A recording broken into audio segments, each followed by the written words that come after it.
Assalamualaikum warahmatullahi wabarakatuh. Perkenalkan kami dari kelompok 10 penyelesaian sengketa alternatif. Di sini kami akan mempraktekkan proses mediasi di pengadilan.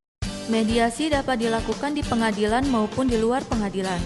Mediasi yang dilakukan di pengadilan berupaya untuk mengatasi kelemahan-kelemahan proses penyelesaian sengketa melalui proses persidangan yang dikenal sebagai proses yang panjang, mahal, dan karena memiliki kewenangan memutus, putusan pengadilan dianggap tidak menciptakan win-win solution bagi para pihak. Mahkamah Agung pada tanggal 4 Februari 2016 mengesahkan Peraturan Mahkamah Agung Nomor 1 Tahun 2016 tentang prosedur mediasi di pengadilan. Perma ini adalah perma terbaru yang mengatur tentang prosedur mediasi di pengadilan dan menggantikan Perma Nomor 1 Tahun 2008 tentang prosedur mediasi di pengadilan yang lama. Terdapat 4 jenis mediasi yang diatur dalam Perma Nomor 1 Tahun 2016, yaitu: pertama, mediasi wajib; kedua, mediasi sukarela pada tahap pemeriksaan perkara dan pada tahap upaya hukum. Mediasi wajib di pengadilan dilaksanakan di saat awal persidangan sebelum gugatan dibacakan. Secara garis besar, prosedur mediasi wajib mencakup 1. Tahapan pramediasi, 2. Tahapan proses mediasi, 3. Tahapan akhir proses mediasi. Mari kita lihat satu persatu proses mediasi. Tahapan pramediasi. Penggugat untuk menyelesaikan sengketanya mendaftarkan gugatan ke pengadilan yang sesuai dengan kompetensi relatif dan kompetensi absolut pengadilan tersebut. Setelah gugatan terdaftar, pengadilan akan menentukan hari sidang pertama dan penggugat dan tergugat akan menerima surat panggilan sidang dari pengadilan. Berdasarkan pasal 17 Perma 1 Tahun 2016, pada hari sidang yang telah ditentukan dan dihadiri oleh para pihak, hakim yang memeriksa perkara mewajibkan para pihak untuk menempuh mediasi. Hakim tersebut juga akan memberikan penjelasan tentang mediasi. Setelahnya, para pihak wajib menandatangani formulir penjelasan mediasi sebagai bukti telah mendapatkan penjelasan yang lengkap tentang proses mediasi. Kemudian, berdasarkan pasal 20 ayat 1, para pihak diberikan waktu 2 hari kerja untuk menunjuk mediator. Mediator yang dipilih harus memiliki sertifikat mediator dan terdaftar di pengadilan setempat. Lalu, berdasarkan pasal 20 ayat 3 Perma 1 Tahun 2016, jika batas waktu 2 hari berakhir dan masih belum berhasil menunjuk mediator, maka majelis akan menunjuk mediator dari pengadilan, yaitu hakim yang tidak mengadili perkara tersebut. Mediator yang ditunjuk kemudian menetapkan hari dan tanggal pertemuan mediasi. Hal ini diatur dalam pasal 21 ayat 1 Perma 1 Tahun 2016. Tahapan proses mediasi. Berdasarkan pasal 24 ayat 1 Perma 1 Tahun 2016, para pihak kemudian menyerahkan resume perkara dalam jangka waktu 5 hari untuk diserahkan ke mediator agar mediator dapat memahami permasalahan dari sudut pandang masing-masing pihak yang bersengketa sehingga membantu mediator dalam proses mediasi. Setelah mediator menetapkan hari mediasi dan menerima resume perkara masing-masing pihak, proses mediasi sudah berjalan. Jangka waktu pelaksanaan mediasi adalah 30 hari sejak penetapan perintah melakukan mediasi. Atas dasar kesepakatan para pihak, jangka waktu mediasi dapat diperpanjang paling lama 30 hari. Hal ini diatur dalam pasal 24 ayat 2 dan 3 Perma 1 Tahun 2016. Berdasarkan pasal 25 Perma 1 Tahun 2016, materi perundingan mediasi tidak terbatas pada apa yang tercantum dalam gugatan saja. Bila kesepakatan tercapai untuk materi yang tidak tercantum dalam gugatan, maka penggugat dapat mengubah gugatan dengan memasukkan kesepakatan tersebut. Tujuan dari hal ini adalah untuk mempermudah para pihak mencapai kesepakatan. Jika dalam proses mediasi dibutuhkan keterangan dari saksi ahli, misalnya untuk penilaian atau penafsiran nilai sebuah aset, berdasarkan pasal 26 Perma 1 Tahun 2016, maka biaya untuk ahli tersebut ditanggung oleh para pihak dan harus disepakati sebelumnya apakah hasil keterangan dari saksi ahli tersebut mengikat atau tidak. Tahapan akhir proses mediasi. Berdasarkan pasal 27 Perma 1 tahun 2016, jika proses mediasi berhasil, maka para pihak dapat memilih untuk 1. Membuat kesepakatan perdamaian dan dikuatkan dengan akta perdamaian melalui putusan majelis hakim. 2. Para pihak dapat meminta pencabutan gugatan. 3. Perubahan sebagian gugatan oleh penggugat dan sisa gugatan tetap dilanjutkan dalam proses pengadilan atau yang disebut keberhasilan mediasi sebagian. Kesepakatan sebagian ini diatur dalam pasal 29, 30, 31, dan 32 Perma 1 tahun 2016. Sebaliknya, berdasarkan pasal 32 ayat 1 Perma 1 tahun 2016, jika proses mediasi tidak berhasil, maka mediator akan menyampaikan ke pengadilan berikut dengan alasannya. Beberapa alasan untuk kegagalan proses mediasi antara lain: 1. Waktu mediasi habis, namun kesepakatan perdamaian tidak tercapai. 2. Tidak adanya iktikat baik, yaitu tidak mengajukan atau menanggapi resume perkara dan tidak menandatangani konsep kesepakatan perdamaian yang telah disepakati tanpa alasan yang sah. Dan bila mediasi tidak dapat dilaksanakan, berdasarkan pasal 32 ayat 2 Perma 1 tahun 2016, maka mediator akan menyampaikan secara tertulis kepada hakim dengan alasannya. Beberapa alasan mediasi tidak dapat dilaksanakan adalah: 1. Melibatkan aset, harta kekayaan, atau kepentingan yang berkaitan dengan pihak lain. 2. Melibatkan wewenang kementerian, lembaga, instansi pemerintah, BUMN, atau BUMD, sepanjang tidak ada persetujuan dari lembaga-lembaga tersebut.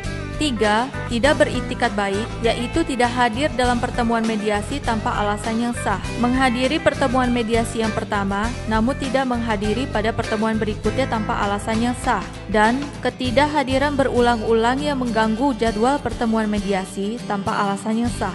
Patut diingat bahwa iktikat baik adalah kunci dalam proses mediasi. Terdapat akibat hukum jika para pihak tidak beriktikat baik dalam proses mediasi. Apa akibat hukum bila penggugat tidak beriktikat baik? Berdasarkan pasal 22 Perma 1 tahun 2016, penggugat yang tidak beriktikat baik, gugatannya dinyatakan tidak dapat diterima atau NO dan wajib membayar biaya mediasi.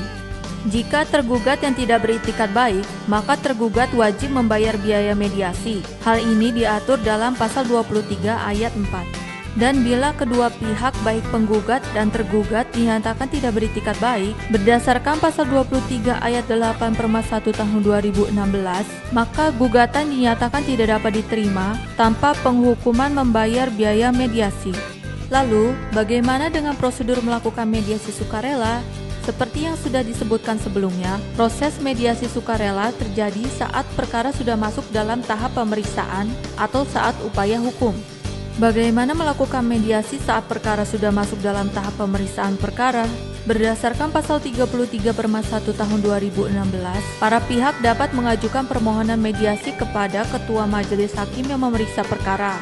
Kemudian, Ketua Majelis Hakim segera menunjuk salah satu hakim pemeriksa perkara untuk menjadi mediator. Para pihak kemudian diberikan waktu paling lama 14 hari untuk melakukan mediasi. Lalu bagaimana jika para pihak mencapai kesepakatan, sedangkan perkara sudah masuk dalam tahap upaya hukum? Patut diingat bahwa upaya perdamaian dapat ditempuh selama sepanjang perkara sudah diputus pada pengadilan tingkat pertama dan belum diputus di tahap upaya hukum. Para pihak yang telah berdamai melalui mediasi mengajukan kesepakatan perdamaian secara tertulis kepada Ketua Pengadilan Negeri atau Ketua Pengadilan Agama untuk diteruskan kepada hakim pemeriksa tingkat banding, kasasi, maupun peninjauan kembali. Namun, jika berkas perkara sudah dikirimkan ke Pengadilan Tinggi atau Mahkamah Agung, kesepakatan perdamaian bisa diajukan bersama-sama berkas perkara.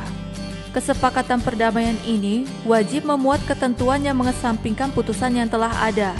Terhadap kesepakatan perdamaian tersebut, hakim pemeriksa perkara akan menguatkan akta perdamaian paling lama 30 hari sejak diterimanya kesepakatan perdamaian.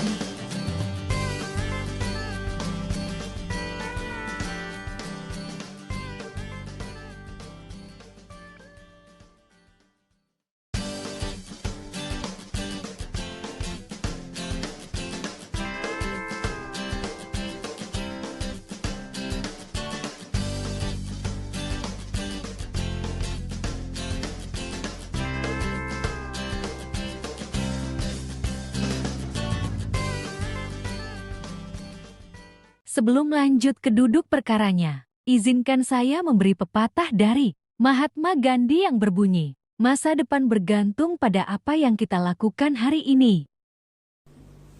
Assalamualaikum warahmatullahi wabarakatuh. Kami dari kelompok 10. Perkenalkanlah, kami memperkenalkan diri. Saya Siti Isnandi Ramadhani selaku mediator pada praktek hari ini, NIM belakang 054. Perkenalkan, nama saya Istiqomaria dengan NIM akhir 207.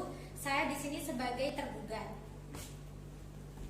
Perkenalkan, nama saya Anissa dengan NIM belakang 345. Saya di sini sebagai kuasa hukum penggugat.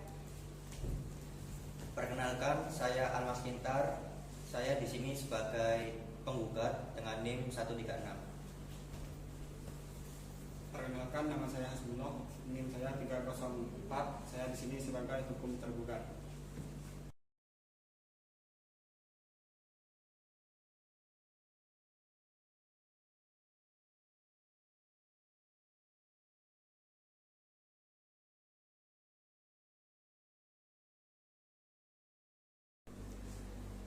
Duduk perkara yang dipersengketakan adalah Pak Almas sebagai penggugat yang merupakan pengusaha grosir sepatu dan Bu Isti sebagai tergugat yang merupakan seorang pengecer sepatu di toko sepatu Java. Pak Almas telah berteman lama dengan Ibu Yuli yang seorang pengrajin sepatu kulit di Yogyakarta sejak tahun 2000. Pihak Pak Almas telah memonopoli pembelian sepatu aset buatan Ibu Yuli dan 4 tahun yang lalu pihak Pak Almas menyalurkan sepatu merek aset tersebut ke toko Java milik Ibu Isti. Berkat tayangan iklan di berbagai stasiun TV yang sangat menarik, maka toko sepatu Java yang terletak di pusat pembelanjaan di tengah kota menjadi sangat terkenal. Selama ini pihak dari Bu Isti tidak pernah sekalipun terlambat dalam membayar tagihan dari Pak Almas. Akan tetapi sejak 3 bulan yang lalu, karena sebab yang tidak jelas, pihak dari Bu Isti tidak juga membayar tagihan dari Pak Almas. Bu Isti selalu menghindar dan sulit untuk dihubungi, padahal Pak Almas sudah beberapa kali mendatangi rumah Bu Isti dan mencoba untuk menghubungi Bu Isti serta mendesak agar segera membayar. Namun tidak ada respon yang memuaskan dari Bu Isti. Oleh karena itu, pihak Pak Almas untuk membayar tagihan sejumlah 200 juta rupiah. Dalam hal ini, pihak Bu Isti juga diwakili oleh kuasa hukumnya Bapak Hasbi. Pengadilan yang menerima perkara ini kemudian mewajibkan para pihak untuk menempuh jalur mediasi sesuai dengan Peraturan Mahkamah Agung Nomor 1 Tahun 2008 tentang proses mediasi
karena Ibu Isti tidak menanggapi tagihan tersebut.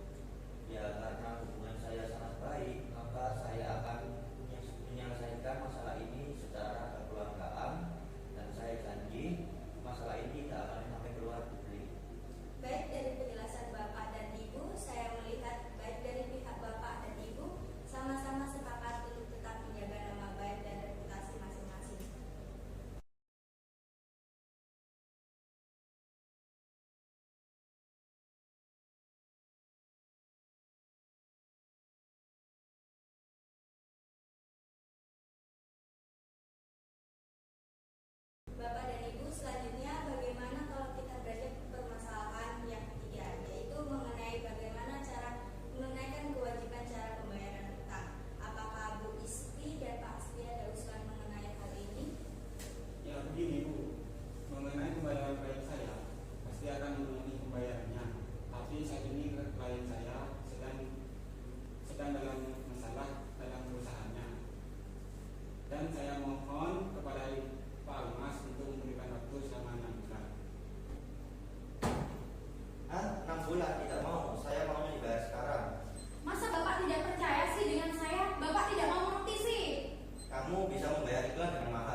bersedia memberikan 2 kali lipat dari sebelumnya, maka klien saya dapat meningkatkan skala penjualan sepatu aset sehingga klien saya bisa memenuhi pembayaran dan tagihan kepada Pak Anas. Oh begitu. Sebelumnya kalau boleh saya memberikan saran, menurut saya sebaiknya Ibu dan Bapak bisa lebih terbuka dengan pihak Pak Almas, karena mungkin saja setelah mendengarkan penjelasan dari Ibu, pihak dari Pak Almas akan mengerti mengenai kesulitan perusahaan Ibu dan akan memberikan keringanan kepada Ibu.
Tidak ada yang salah dengan mahasiswa yang aktif berpolitik. Justru seorang mahasiswa yang berpolitik adalah mereka yang memiliki daya pikir kritis dan aktif dalam setiap penanganan permasalahan yang terjadi terhadap bangsa ini.